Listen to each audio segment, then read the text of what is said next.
Turkish Prime Minister Ahmet Davutoglu is on the second day of his state visit to the UK. He's expected to address delegates on the ongoing global issues at London's Chatham House. Well, Simon McGregor-Wood is following the story from London and joins us now.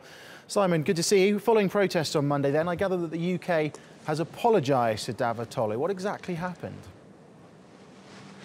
Well, it was a very embarrassing incident, and I have to say, having been down street a number of times over the years, it's quite unusual for a visiting official of the status of a foreign prime minister, a friendly prime minister, to be stuck in his car in Downing Street, even though it was for a few minutes, because the police had lost control of this very noisy pro-PKK demonstration outside on Whitehall. I think the British government took it seriously enough. And we understand that at some point yesterday, Sajid David, a junior minister for business, a member of David Cameron's cabinet, was sent over to Prime Minister Davutoglu's hotel to reinforce the British government's sense of embarrassment and apology, to try and patch up any ruffled feathers. I think the relationship, however, remains pretty sound, but clearly there are ongoing ramifications, and yesterday's demonstrations leaves a slightly unpleasant taste in the mouth, I think. Well, away from those protests, do we know what the two Prime Ministers discussed and what's on the agenda today?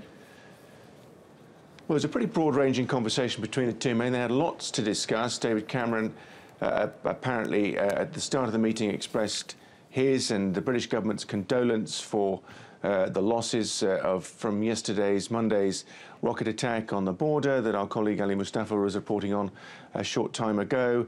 Clearly, Syria is something that both the British and the Turkish governments are very much involved with, and the ongoing fight against Daesh. The men discussed that in some detail, we gather. Cyprus came up. Don't forget the British have a long historical strategic interest in Cyprus.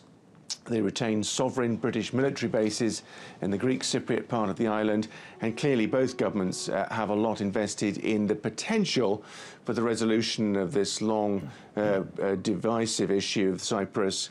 The Turkish government needs to resolve that before it can move ahead more aggressively with its EU accession talks. And we understand that Prime Minister Davutoglu is very keen on this notion of a five-party talks summit at some point soon. He's pushing for resolution of the Cyprus question by the end of 2016. The five parties would be Turkey, Greece, Britain, because of its strategic interest on the island, and the two communities, the Turkish and the Greek Cypriot communities. So I think there's some hope there for progress, and that was very much an important topic of discussion. Today, as you say, the Prime Minister has a session at Chatham House. It's not clear how much we're going to hear about that. That'll be a broad-ranging discussion with academics and experts. And then he's off to Davos at noon. He's got a keynote address at that summit on Thursday, and then Friday it's Berlin, where we'll have this very unusual event, an almost joint cabinet meeting. He'll be taking the foreign minister, the defence minister and other members of the Turkish cabinet, and they will have a joint session in Berlin with Angela Merkel and some of her cabinet members. I think that's a signal to the Turkish government of how important the Germans see that relationship. OK, Simon, thank you very much. Simon McGregor-Wood in London.